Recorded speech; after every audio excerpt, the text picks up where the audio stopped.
ዘኍልቍ ምዕራፍ 14 ከቁጥር 20 እግዚአብሔርም አለ እንደ ቃልህ ይቅር አልኩ። ነገር ግን እኔ ሕያው ነኝና በእውነት የእግዚአብሔር ክብር ምድርን ሁሉ ይሞላል። በግብፅ ምድርና በምድረ በዳ ያደረግኩትን ታምራቴንና ክብርን ያዩ እነዚህ ሰዎች ሁሉ 10 ጊዜ ስለተፈታተኑኝ ነገሬንም ስላልሰሙ በእውነት ለአባቶቻቸው የማልኩላቸው ምድር አያዩም፣ ከእነርሱም የናቀኝ ሰው ሁሉ አያያትም። ባሪያዬ ካሌብ ግን ሌላ መንፈስ ከእርሱ ጋር ስለሆነ ፈጽሞም ስለተከተለኝ እርሱ ወደ ገባባት ምድር አገባዋለሁ፣ ዘሩም ይወርሳታል። አማሌቅና ከነዓናውያንም በሸለቆ ውስጥ ተቀምጠዋል። በነጋውም ተመልሳችሁ በኤርትራ ባህር መንገድ ወደ ምድረ በዳ ሂዱ ይላል። ልዩ መንፈስ ነበረው ካሌብ ይላል። በዚህ ስፍራ ስለሱ ሐሳብ ነው ማካፍላችሁ። ልዩ መንፈስ ይሁንልን። አሜን አትሉም? ካሌብ ባሪያዬ ካሌብ ይለዋል እግዚአብሔር። ባሪያዬ ካሌብ ግን ልዩ መንፈስ ስላለው ይላል፣ ፈጽሞም ስለተከተለኝ ይላል። እሱ ይገባል። የማልኩላችሁን ለአባቶቻችሁ የተናገርኩትን ያችን ማርና ወተት ወደምታፈሰው ከተማ ይገባ፣ ዘሩም ይገባል። እሱ ይገባል፣ እነዛ ግን አይገቡም። ለምንድን ነው የሚገባው? ልዩ መንፈስ ስላለው ነው ይላል። ታሪኩን የምታውቁት ይመስለኛል። እስራኤላውያን ከከናን ከግብፅ ከወጡ በኋላ በእግዚአብሔር እርዳታ ከግብፅ ከወጡ በኋላ ወደ ከነዓን ምድር ጉዞ እያደረጉ ሳለ በሞዓብ ሜዳ ላይ ሰፈሩ። ሞዓብ በሚባለው ሜዳ ላይ ሰፈሩ። ምናልባት እንግዲህ አንዳንድ የመጽሐፍ ቅዱስ አስተማሪዎች 3 ወራቸው ነው ይላሉ። እዚህ ለመድረስ ብዙ ጊዜ አልፈጀባቸውም። ከግብፅ ተነስተው እዚህ ደርሰዋል። ወደ እግዚአብሔር ወደ አለላቸው ወደ ተናገረላቸው ከተማ ለመጓዝ እና ወደዛች ከተማ ለመግባት ሲሉ ከመግባታቸው በፊት እንዲሰልሉ 12 ሰዎች ተላኩ። እነዚህ 12 ሰዎች ከየነገዱ የተመረጡ ሰዎች ናቸው። ተራ ሰዎች አይደሉም። ከየነገዱ አንደኛ ሰዎች ናቸው። ተራ አይደሉም። ከየነገዱ በሆነ ነገር ብቻ አንደኛ ሰዎች ናቸው። የሚታወቁ ሰዎች ናቸው። ስማቸው ይታወቃል፣ ስራቸው ይታወቃል። ዝም ብሎ ከሆነ ቦታ አይደለም የመጡት፣ ታዋቂ ሰዎች ናቸው። መጡና ተላኩ፣ ወደ ከነዓን ተላኩ። ከነዓን ሄዱ፣ ዞሩ፣ አዩ። 40 ቀን ቆዩ አይደል? 40 ቀን ቆዩ፣ ዞሩ፣ አዩ። ሲመለሱ አንድ ነገር ይዘው መጡ። ሲመለሱ ስለ ከተማይቱ በጣም እግዚአብሔር ስለተናገረት ከተማ በጣም እርግጠኛ ሆነው አንድ ነገር መጡ። መልካም ከተማ ናት፣ መልካም አገር ናት። እግዚአብሔር እንዳለው ነው። ማርና ወተት ታፈሳለች። በቃ እግዚአብሔር ያለው ነው። በቃ ከተማዋ ምገርም ናት፣ ምደንቅ ናት። ካስፈለገ ብለው አይገባኝም እኔ ማለት የወይን ዘለላ ሁሉ ይዘው መጡ። ለ2 ነው ተሸክመው የመጡት። የወይን ዘለላ ምን አይነት እንደሆነ አላውቅም ማለት የወይን ዘለላ ተሸክመው መጡ። ይኸው አወረዱና ይኸው እንዳለው ነው። ግን አለ አታስቡ፣ አንገባም፣ ልንገባ አንችልም፣ እቺን ከተማ ልንወርስ አንችልም። ለምን ሲሏቸው ሆሆ እነሱ በጣም ግዙፎች ናቸው፣ አንችላቸውም፣ ልንገባ አንችልም አሉ። እና ለህዝቡ መጥፎ ሪፖርት አመጡ።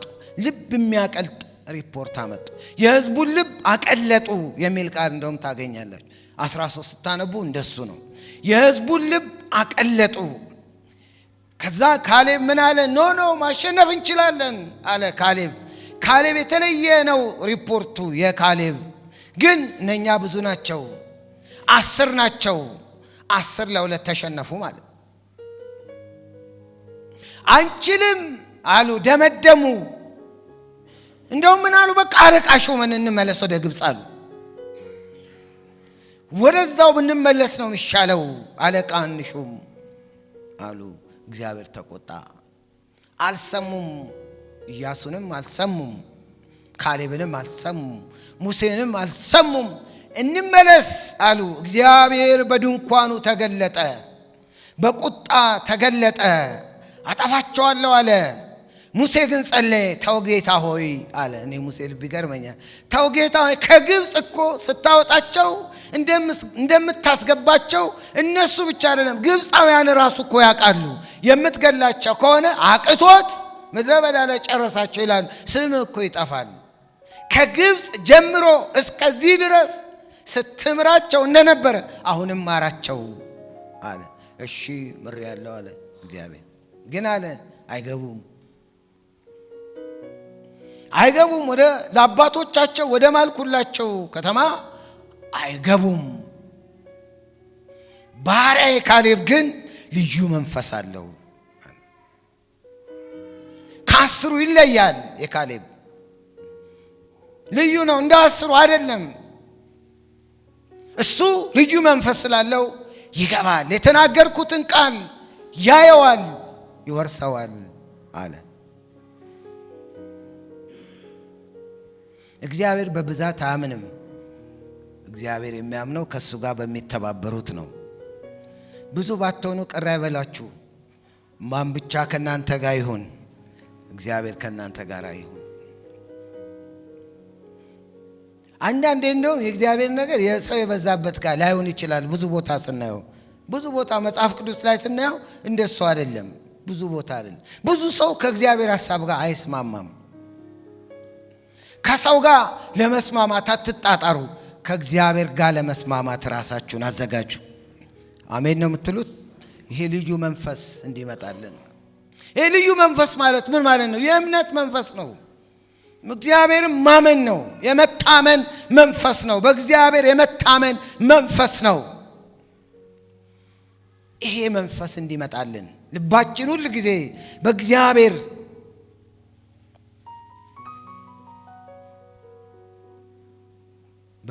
ላይ መታመን እንዲሆንለት ምን እናድርግ? ሶስት ነገር ቶሎ ብዬ ነግራቸዋል። ክብር ለጌታ ይሁን። የመጀመሪያው ይሄንን አስቡ። ሁሉ ጊዜ ልባችሁ በእግዚአብሔር እንዲታመን ይሄን አስቡ። የመጀመሪያው እግዚአብሔር ትናንት ያደረገላችሁን አስቡ። ትናንት ያደረገልን እግዚአብሔር ለዛሬ እምነት እንዲሆንልን ነው። ተመልከቱ፣ ስለ እስራኤላውያን እግዚአብሔር ሲናገር እግዚአብሔርም እንዲህ ያለ እንደ ቃል ይቅር አልኩ፣ ነገር ግን እኔ ያው ነኝና በእውነት የእግዚአብሔር ክብር ምድርን ሁሉ ይሞላል። በግብፅ ምድርና በምድረ በዳ ያደረግኩትን ታምራቴንና ክብሬን ያዩ እነዚህ ሰዎች ሁሉ 10 ጊዜ ተፈታተኑኝ ይላል እግዚአብሔር። ምን ይላል? በግብፅ ጀምሮ በምድረ በዳም ያደረግኩላችሁን ታምራቴን ሁሉ ረሱ ይላል። ረስተዋል። ስንቴ ተፈታተኑኝ አለ? 10 ጊዜ ተፈታተኑኝ። እግዚአብሔር በግብፅ 10 ታምራትን አደረገላቸው አይደለም? በግብፅ እያዩ ማቁት ነገር የለም። እግዚአብሔር እስራኤልን ከግብፅ ሊያወጣ በግብፅ 10 ታምራትን አድርጓል።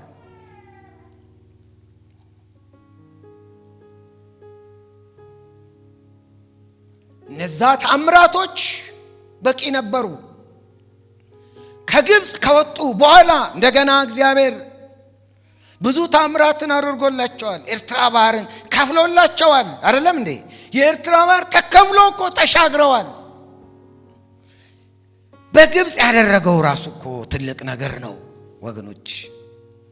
የመጨረሻው ታምራት በቃ ይሉ እስኪል ድረስ የግብፃውያን ከላይ ከንጉሱ እስከ ወፍጮ ፈጫዋ በኩር ልጆቻቸው ሲያልቁ እስራኤላውያን ምንም ሳይሆኑ ያበቃም እንዴ? በግብፅ አካባቢ ያሉት በሙሉ ጨለማ ሲሆኑ እስራኤላውያን ጋር ብርሃን ሲሆን ያበቃም እንዴ? መጥተው ነበር። ኤርትራውያን ጋር እግዚአብሔር ባህር ከፍሎ ሲያሻግራቸው፣ ግብፃውያንን በባህር ሲያሰምጣቸው ሲሻገሩ ፈረሰኛውን በባህር የሚጥል ብለው አላመሰገኑም እንዴ? ይሄ እኮ ትልቅ ነገር ነው። ውሃ ሲጠማቸው ከአለት ላይ ውሃ አፍልቆ እግዚአብሔር አላጠጣቸውም ወይ? ጨለማ ሲሆን በጉዟቸው እግዚአብሔር የእሳት አምድ እያመጣ አልመራቸውም ወይ? ፀሐይ ሲያቃጥላቸው በምድረ በዳ እግዚአብሔር ደመና አምጥቶ እያደረገ ቀዝቀዝ አድርጎ አልመራቸውም ወይ? ስንቴ ተፈታተኑኛል? 10 ተፈታተኑኝ። ስለዚህ አለ አይገቡም አለ እግዚአብሔር። አሁን አዩና ፈሩ። አይገቡም አለ። እግዚአብሔር ያደረገላቸውን ነገር በሙሉ ረስተዋል። ቅዱሳን ዛሬ አንድ ነገር ላሳስባችሁ። ትናንትና እግዚአብሔር ያደረገላችሁን ነገር እንዳትረሱ። ለምን? ለዛሬ እንድናምነው ነው። እግዚአብሔር ትናንትና ትናንትና ከአእምሮአችን በላይ ያደረገልን ነገር ለዛሬ እንድንታመነው ነው። ጌታ ይመስገን። አሜን ነው የምትሉት? ሃሌሉያ። እግዚአብሔር ይረዳል። ለዚህ ነው ይፈልጋል እግዚአብሔር። ትናንት እምነት አልጠየቃቸውም። ግብፃውያን እስራኤላውያን ከግብፅ እንዲወጡ እምነት አልጠየቃቸውም። ፈርዖን ብቻ ስላመነ ነው የወጡት። ፈርዖን በቃ እጅ ሰጠ እንጂ እነሱ እግዚአብሔር ይችላል ያረጋል ስላሉ አይደለም። ኤርትራንም የተሻገሩት እንደዛ አይደለም። እግዚአብሔር በቃ አሻገራቸው። በጸጋው በምሕረቱ ከነሱ ምንም ሳይፈልግ አሻገራቸው። ለምን አሻገራቸው? ነገ እንዲታመኑት፣ እንዲያምኑት። ሳናምን እኮ እግዚአብሔር ብዙ አድርጎልናል። ለምን ያረገልን? ነገ እንድናምነው። አሜን ነው የምትሉት? እስቲ ከኔ ጋር እግዚአብሔር ታማኝ ነው በሉ እስቲ። በጣም እምነታችሁ የሚሆነው እሱ ነው። አትርሱ። ከረሳችሁ ዋጋ የላችሁም። እግዚአብሔር እንድንረሳ አይፈልግም። ዳዊት ትዝ ይላችኋል። ጎልያድ እየፎከረ ነው ያለው። 40 ቀን ሙሉ እስራኤልን ወገብ አስፈታ። 40 ቀን ሙሉ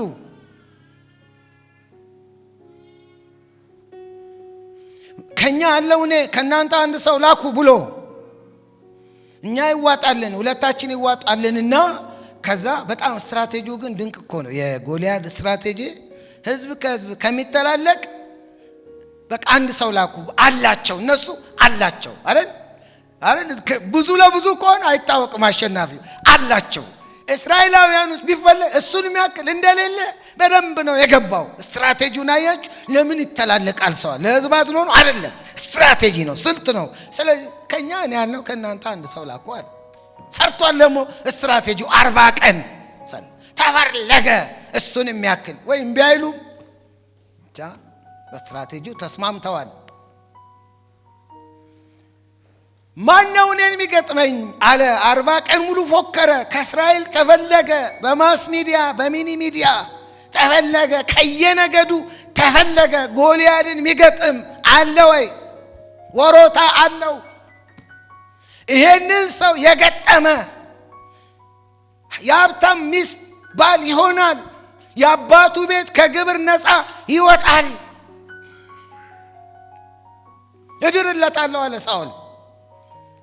ብቻ ግጠሙልኝ፣ ገላግሉኝ አለ። ማን ይምጣ? የለም። ወሮታው ደስ ይላል፣ ግን አትመለስማ። እንዴት ትመለሳለህ? ከዚህ ሰውዬ እንዴት ትተርፋለህ? ማንም መድፈር አልፈለገም፣ መምጣት አልፈለጉም። ዳዊት ሰማ አይደለም? ዳዊት አጋጣሚ መጣ። ሲያይ ጎልያድ እየፎከረ ነው። ምን ሆኖ ነው ሰውየው? አይ ሊገጥመኝ እያለ ነው። እናስ ገጣሚ ጠፋ። እኔ ገጥመዋለሁ አለ ዳዊት አይደል? እኔ ገጥመዋለሁ የምትለው ቃል ሳኦል ጆሮ ደረሰች። እንዴ ተቀባብለው ነው የሚያደርሷት። እኔ ገጥመዋለሁ የሚል እስካሁን አልተገኘም። 40 ቀን ሙሉ አልተገኘም። ዛሬ ተገኘ። ኧረ አምጡት አለ። እግዚአብሔር ጸሎቴን ሰማ። በቃ ስለቴን ከፍላለሁ አምጡ አለ። ሳኦል መጣ። ዳዊት ሲመጣ አይመስልም ዳዊት። ሳኦል ነገረው፣ ስለ ጎልያድ ነገረው። ይሄ ነው፣ እንዲህ ነው፣ እንዲህ ነው፣ የጦር ልምድ አለው። ታየዋለህ ሰውየው። ይኸውልህ አንደኛ፣ ሁለተኛ፣ ሶስተኛ ደረደረለት። ስለ ጎልያድ በደንብ አጥንቷል። ምትችለው ይመስላል እንደኔ ዳዊት፣ እንደኔ ሉቃስ ላይ ሐዋርያው ጳውሎስ ጴጥሮስ አላለም። ምንድን ያለው ዳዊት? እግዚአብሔር ትናንት የረዳውን አነሳ። እኔ በግ ጠብቅ ነበር። ይኸውልህ በግ ስጠብቅ ወደ እኔ አንበሳ ይመጣ ነበር፣ ድብ ይመጣ ነበረ። ከዛ በጎቼን ሊበላ ሲል አስጥለው ነበር። እኔን ሊበላ ሲመጣ እገለው ነበር። ከአንበሳና ከድብ ያስመለጠኝ እግዚአብሔር ከዚህ ፍልስጤማውያንም ያስጥለኛል አለው። አይ እንግዲያውስ ከሆነ ትናንትና እግዚአብሔር ያዳነው ዛሬም ያድነዋል። አሜን ነው የምትሉት? ሲከኔ ጋር እጆቻችሁን አንሱ። ትናንትና ያዳነኝ በሉ እስቲ። ዛሬም ያድነኛል በሉ። ሃሌሉያ። ትናንት ያዳነን ዛሬም ያድነናል። ለዛ ነው የሚለው። ረሱ የሚል ቃል አለ ስለ ፈሪሳውያን ሲናገር፣ ስለ ሶሪስ ደቀ መዛሙርት ጌታ ኢየሱስ እንዲህ አላቸው፣ ከፈሪሳውያንና ከሰዱቃውያን እርሾ ተጠበቁ ሲላቸው ደቀ መዛሙርት ምን አሉ? እንጀራ መያዝ ስለረሳን ነው አሉ። ኢየሱስ እንዳለ ማቴዎስ ወንጌል ምዕራፍ 16 ቀደም አቤልሻም ያነሳልን ነበር። ማቴዎስን 16 ላይ አለ 5000 ሰው በ5 እንጀራ ስትበሉ አላያችሁም እንዴ? 4000 ሰው 4000 ሰው ሲበላ በ7 እንጀራ 4000 ሰው ሲበላ አላያችሁም? ስንት መሶብ ተሰበሰበ አይደለም? 5 እንጀራ ለ5000 በልተው ተርፎ እንትንም ማለት ትራፊ ሁሉ ተሰበሰበ አላያችሁም? ደገመላቸው ሁለተኛውን። ስለ እንጀራ ነው። ስለ እንጀራ ስለሆነ እንጀራውን እግዚአብሔር እንዴት እንደበዛ እንዳበላቸው እረሳችሁት ወይ አላቸው ጌታ። እረሱ። እኔስ ያልኩት ስለ እንጀራ አይደለም ከፈሪሳውያን ትምህርት ነው አላቸው። እረሱ ይላል። ብዙ እኮ አልቆይም እረሱ። እና በየጊዜው እንጀራ ይዘው እንዲዞሩ ጌታ የሚፈልግ መሰላቸው? እንጀራ ይዘው ዞሮ ያውቃሉ? ራሱ አይደለም የሚመግባቸው። ምን አሉ? ረሱ። እንዳትረሱ። ጌታ ትናንት ያደረገላችሁ ዛሬ እንድታምኑት ነው። ክብር ለጌታ ይሁን። አሜን ነው የምትሉት? ሃሌሉያ። ሁለተኛ ቆሮንቶስ ምዕራፍ 1 ላይ ጳውሎስ እንዲህ ይላል፣ ጌታ ምን ከሚያህል ሞት አዳነን ይላል። ይሄንን ያዳነን ደግሞ ይላል እምነታችን በእኛ ላይ ሳይሆን እምነታችን በእግዚአብሔር ላይ እንዲሆን ነዋል። አዳነን አለና እንደገና ያድነናል። ቅዱሳን ሆይ ስሙ። የእግዚአብሔርን ቃል በሙሉ ኮንፊደንስ ልንገራችሁ። ያዳነን ጌታ ያድነናል። እያዳነ ያድነናል። እየረዳ ይረደናል። እያገዘ ያግዘናል።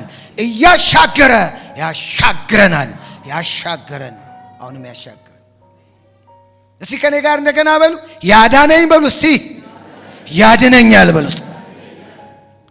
ልክ እንደ ዳንኤል ያድናል፣ ይታደጋል። ጌታ ይመስገን። እምነታችሁ ሁሉ ጊዜ በእግዚአብሔር ላይ እንዲሆን ይሄ ያስፈልጋችኋል። ምን? እግዚአብሔር ትናንት ያደረገላችሁን አትርሱ፣ አስቡት። ምን አርጎልን ነበር ወገኖች? ምን ሰርቶልን ነበር? ምን አርጎልን ነበር? አላየንም ወይ? በሕይወታችን እጁን አላየንም ወይ? ክንዱን አልቀመስንም ወይ? ግራ በተጋባን ጊዜ አልረዳንም ወይ? ረድቶን ከሆነ ካልረዳችሁ፣ ካላገዛችሁ፣ ካልደገፋችሁ ይገርማል። በጣም ነው የሚገርመኝ። እዚህ እግዚአብሔር ያላገዘው ያረዳው የለም። ሁላችንንም በ101 ከመቶ ወይም 1,000,000 ከመቶም እናገራለሁ። እዚህ ያረዳው ማንም የለም። ሁላችንንም ትናንት አግዞናል። እግዚአብሔር ትናንት ያገዘ ነገም ያግዘናል። የታመነ ነው። በእግዚአብሔር ታመኑ፣ እንዳትረሱ ትናንት ያረገላችሁ። ይሄ ሲሆን ልዩ መንፈስ ይኖራችኋል። አይ ትላላችሁ። እንደ ማንኛውም ሰው አትሆኑም። በግርግር ውስጥ አትዋጡም። በንፋስ ውስጥ አትገቡም። ይሄ ህዝብ ዱለት ከሚለው ጋር ዱለት አትበሉ አላት። በዚህ አትመኑ። ትናንት የረዳን አምላክ ታማኝ ነው። ሁለተኛስ በእግዚአብሔር ላይ እምነታችን ሁሉ ጊዜ እንዲሆን ምን እናድርግ? ተግዳሮቶቻችን በእግዚአብሔር አይን እንመልከት።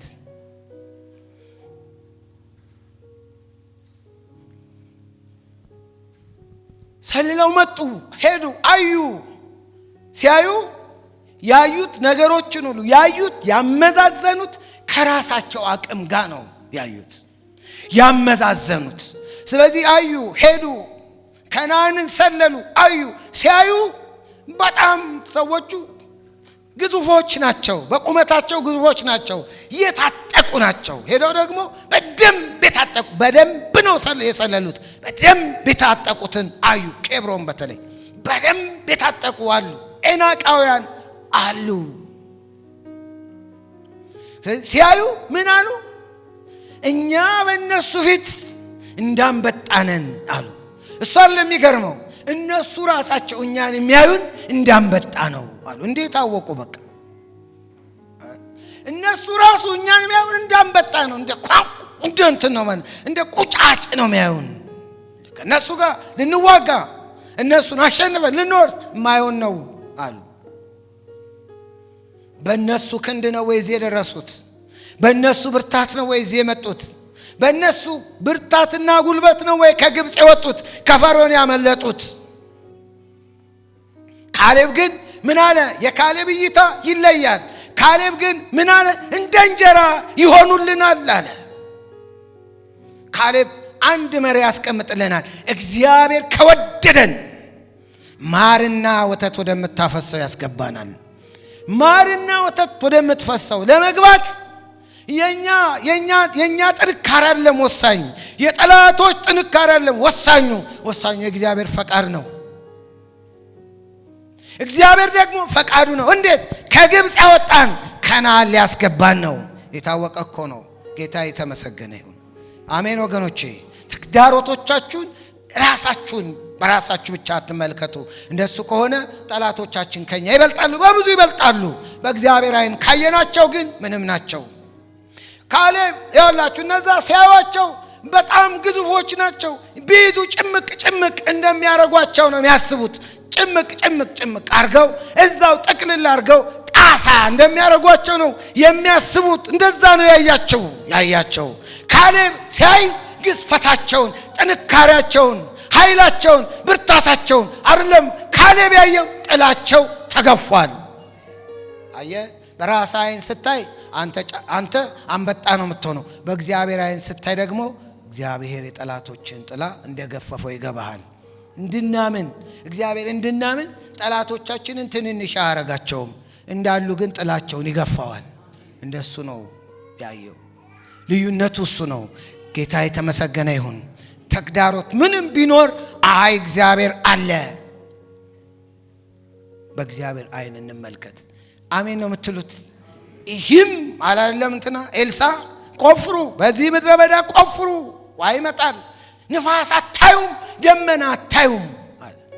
በኤልያስ ጊዜ እኮ ትንሽ ደመና መጣች የሚል ቃል አለ አይደል? ትንሽ ደመና መጣች፣ ከዛ ወዲያውኑ ምድርን ሞላችው፣ ጨለማ ሆነ። ኤልሳ ደግሞ የባሰ ነው። ንፋስ አታዩም፣ ደመና አታዩም፣ ጉጉጉጉ የሚል የድምፅ አትሰሙ። ንፋስ ከሆነ ቦታ ዝናብ ያመጣል፣ እንደሱም አታዩ፣ ምንም አታዩ። ይሄ ሸለቆ ግን ውሃ ይሞላል፣ ቆፍሩ አለና ይህም አለ በእግዚአብሔር ዓይን ምንድነው አለ? ቀላል ነው። ይሄ በሱ ዓይን አይሆንም፣ በማንም ዓይን ሊሆን አይችልም። በእግዚአብሔር ዓይን ግን ምንድነው? ይሄ ቀላል ነው። ምን ማለት ነው? በእግዚአብሔር አሰራር ቀላል ነው። ይሄ ለእግዚአብሔር ቀላል ነው። እንደምንም ብሎ የማያኖረን ጌታ የተመሰገነ ይሁን። እንደምንም ብሎ አይደለም የሚያኖረን። መንግስት እንደምንም ብሎ ነው እኮ የሚያኖረን አይደለ? እንደምንም ብሎ ነው የሚያኖረን። አሜሪካ እንደምንም ብላ የእንትኑን እሳቱን አቃጠለች። እንደምንም ብላ ተረባርቦ እንደምንም ብሎ አይደለም የኛ ጌታ ሲሰራ። ለሱ ሁሉ ቀላል ነው። በእግዚአብሔር ዓይን ተመልከቱት። አሜን ነው የምትሉት? ጌታ ይመስገን። ራሳችን እንደሱ አንመልከት ሌላችሁ ነው። የዳዊት እንደገና ላንሳ። ጎልያድ የሚያየው ሳኦል የሚያየው የጎልያድን ግዝፈት ነው። ሳኦል የሚያየው የጎልያድን የጦር ልምድ ነው። የጦር ልምድ አለው እኮ ሁሉ ብሏል። ሳኦል የሚያየው ግዙፉን ጎልያድ ነው። ሳኦል ብቻ አይደለም እንዳለ እስራኤላውያን የሚያዩት የጎልያድን ግዝፈት ነው። ዳዊት የሚያየው ደግሞ የጎልያድን ሸለፈት ነው። ኪዳን አልባ ነው። እንዲህ ነው ያለው፣ ይህ ሸለፈታም ነው ያለው። ሁሉም ሲሉ ስለ ጎልያድ ሲናገሩ ምን ያክላል ግዝፈቱ፣ ምን ያክላል አያያዙ፣ ትጥቁ፣ ጋሻ አያያዙ፣ ሰይፍ አያያዙ፣ እንዴት ነው እሱ ጡንቻው፣ ደረቱ። አራ ሲያዩ እንዲህ ነው የሚያዩት። አራ ብለው ይዘገንናቸዋል። ዳዊት ሲያይ ሸለፈታም ምን ማለት ነው? ኪዳን የለውም። እግዚአብሔር ከሱ ጋር አይደለም። ሳኦል በሳኦል ዓይን ነው የሚያየው። ዳዊት በእግዚአብሔር ዓይን ነው የሚያየው። በእግዚአብሔር ዓይን ካያችሁ ታልፋላችሁ። ጌታ የተመሰገነ ይሁን። አሜን አሜን። እግዚአብሔር ይሄንን እይታ ይስጠን። እግዚአብሔር የተመሰገነ ይሁን። ሁለት ሰዎች ወደ ኢየሱስ መጥተው ነበር። አንደኛው ትዝ ይላችኋል። ይሄ ማርቆስ ወንጌል ምዕራፍ 9 ላይ አጋንንት ልጁ የሚጥልበት እሳት ዳር የሚጥልበት መጣና ኢየሱስን እንዲህ አለው። እውነቱን ነው ለማለት ይቻላል። ምን አለው? ደቀ መዛሙርት ልጄን ከአጋንንት ሊያላቅቁ አልቻሉም። ብትችል አለው አይደለም እሱን ብትችል አለው። ብትችል ልጅን አድንልኝ አለው። ኢየሱስ እንዲህ አለ፣ ብትችል ትላለህ እንዴ? ለሚያምን ሁሉ ይቻላል። ጌታው ለማመን ለሚያምን ሁሉ ይቻላል ማለት ስላመንኩ እችላለሁ ማለት አይደለም። ካመንክ እችላለሁ ነው። ምክንያቱም ራሱ ሰውየው ምን አለ? አለማመኔን ምን በላለ እርዳው አለ። ጌታ እግዚአብሔር አምላካችን ብትችል አይባልም። ሌላ ደግሞ አንድ ለምጻም ወደ ኢየሱስ መጣና እንዲህ አለው፣ ብትወድ ልታነጻኝ ትችላለህ። ጌታ ችሎታ አይጠየቅም፣ ፈቃድ ነው የሚጠየቀው። ፈቃዱ ከሆነ አትፍራ። እግዚአብሔር ሊያሳልፍ ያለውን ያሳልፋል። በፊታችሁ ምን አለ? እንደ ጎልያድ ተግዳሮት የሆነባችሁ ጠዋት ማታ የሚገላመጣችሁ እንቅልፍ የነሳችሁ ሰላማችሁን የወሰደባችሁ ጭንቅ እንዲላችሁ የሚያደርግ ምን አለ? ቅዱሳን እንዲያስቡ እግዚአብሔር ከናንተ ጋር ነው። እግዚአብሔር ከናንተ ጋር ከሆነ ያስመልጣችኋል። ጌታም ባጠገቤ ቆሞ አበረታኝ፣ ከአንበሳም አፍ ምን አልኩኝ? ዳንኩኝ። ስፍራ አትልቀቁ፣ ቦታ አትልቀቁ፣ እንባ አይበላችሁ፣ ማጉረምረም ውስጥ አትግቡ። እንዲህ በሉ፣ የፈለገውን ያክል ጠላታችን ብዛት ቢኖረው ግዝፈት ቢኖረው ከኛ ጋር ያለው ጌታ ትልቅ ነው። ከነሱ ጋር ካለው ከኛ ጋር ምን ይላል? ይበልጣል። በደንብ አሜን አትሉም ወይ? አሜን አሜን። ምንም ይሁን ምን ልክ ጳውሎስ አንድ ቃል ይናገራል አለ፣ ከጌታ ከኢየሱስ ክርስቶስ ፍቅር የሚለየኝ ምንም የለም ይላል። አንድ ቃል ይናገራል። በጣም የሚገርመኝ የሚመጣውን ቢሆን ይላል።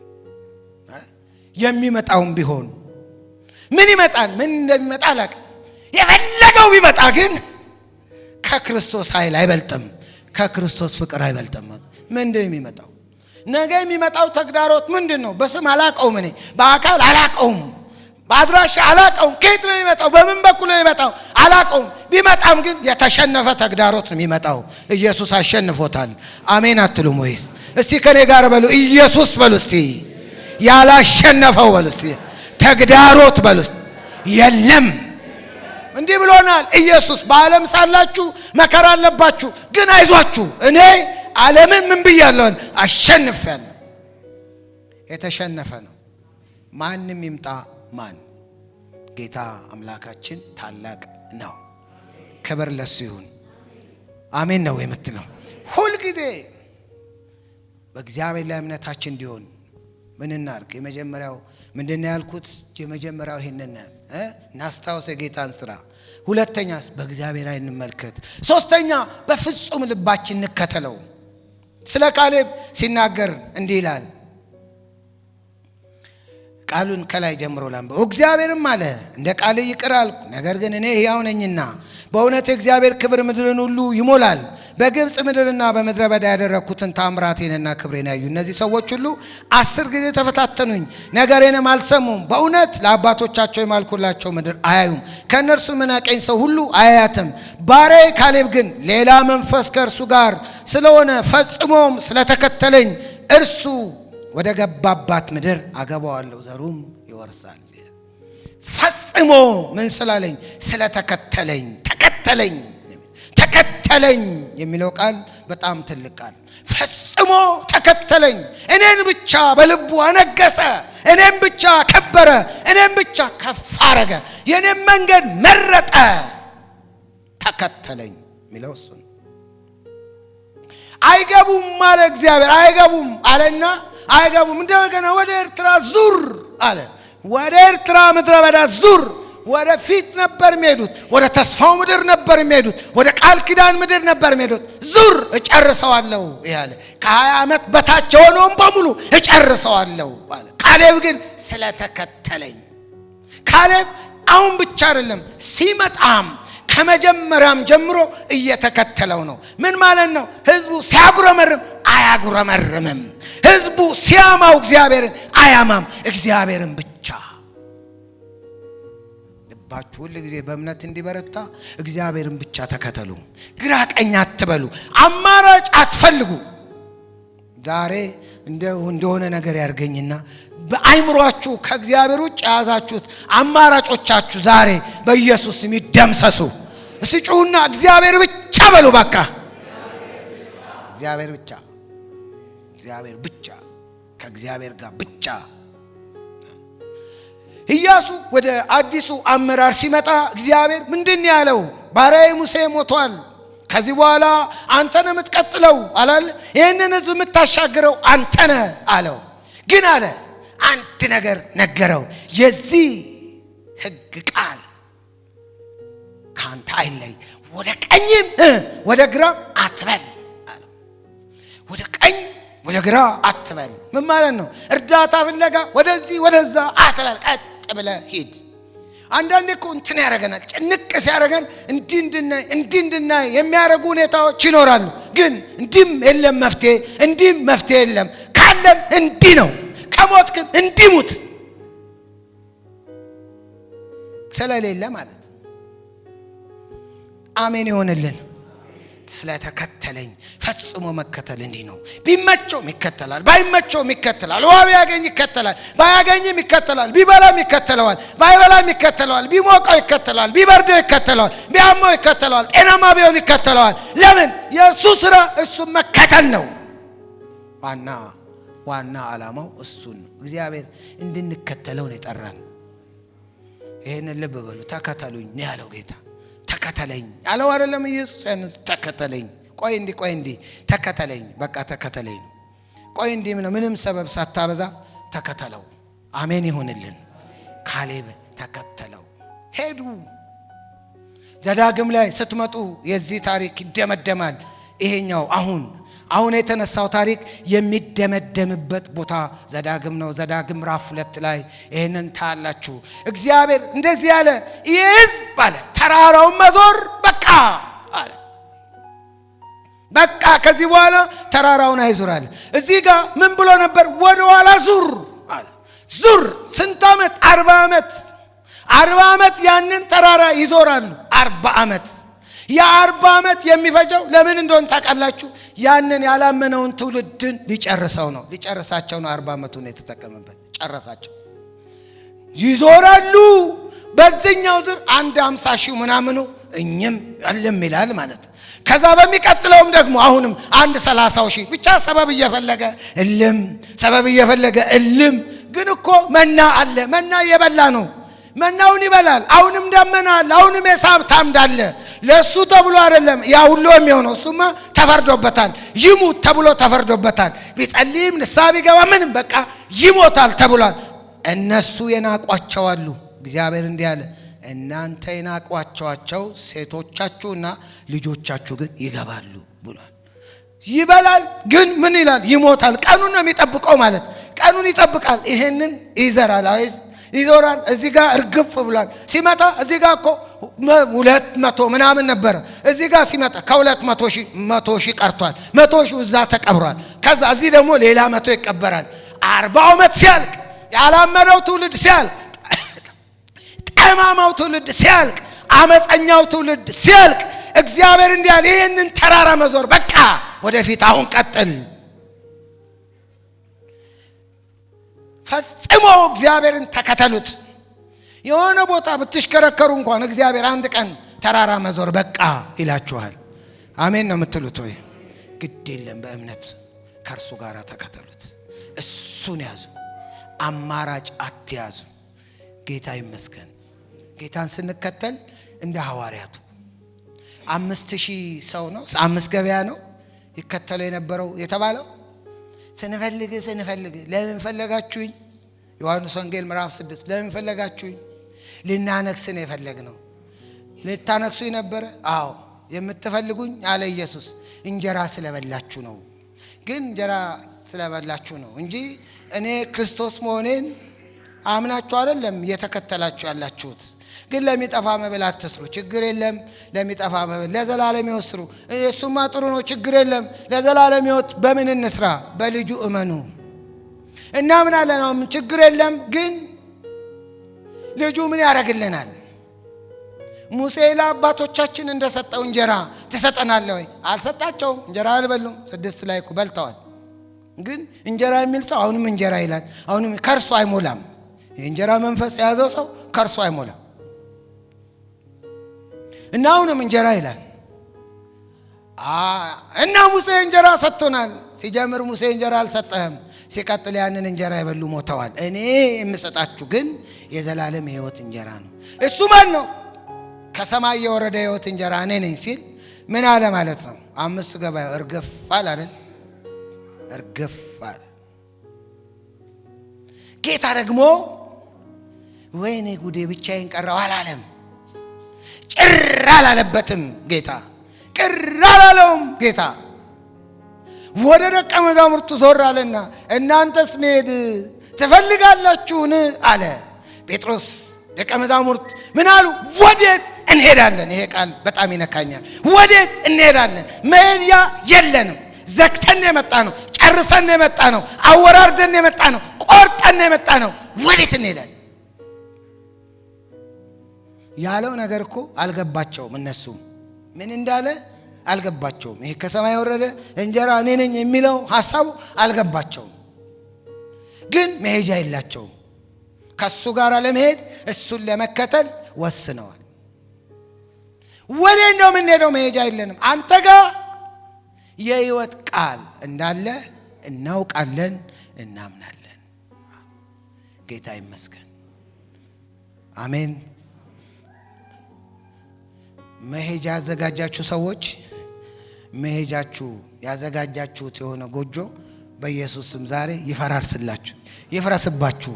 የያዛችሁት አጀንዳ ፕሮግራም ጌታ ብቻ። ጌታ ጋር ምን አለ? የሕይወት ቃል አለ፣ ክብር አለ። አሜን። በደንብ አሜን በሉ ባካችሁ። አዎ የማይገባን ነገር አለ። ባይገባንም ግን እንከተለዋለን። በሕይወታችን የሚገጥሙት አንዳንድ እንቆቅልሾች ሁሉ አይገባንም። እንደው ማይገባን ይበዛዋል። ባይገባንም ግን አንድ ነገር ገብቶናል። ጌታ መልካም ነው። እስቲ ከኔ ጋር ባይገባኝም በሉ እስቲ እከተልሃለሁ በሉ እስቲ። ባይገባንም አዎ ሁሉን ትተው ምን አሉት የሚል ቃል አለ፣ ተከተሉት ይላል። ዛሬ በፍጹም ልባችን ጌታ እንከተል። እሱ መልካም ነው። ሁሉ ጊዜ ልባችን በእምነት የተሞላ እንዲሆን እንደ ካሌብ ልዩ መንፈስ የሚኖረን በሆነ ባልሆነው ምን ደነግጥ ወደ ኋላ ምን ምናፈገብ ሳይሆን ቀጥ ብለን የምንሄድ እንድንሆን ጌታ ከኛ ልዩ መንፈስ ይፈልጋል። በእርሱ ላይ የመታመን መንፈስ። ዘመናችን ከባድ ነው። ጊዜው ከባድ ነው። ሁኔታው ከባድ ነው። በቤተ ክርስቲያን አካባቢም ያለው ሁኔታ ከባድ ነው። በመስሪያ ቤት አካባቢ ያለው ከባድ ነው። የፈለገ ከባድ ይሁን፣ ከከባዱ ላይ ከፍ ያለው ጌታ ከኛ ጋር ነው። በእግዚአብሔር ላይ እምነታችን የጸና ይሁን።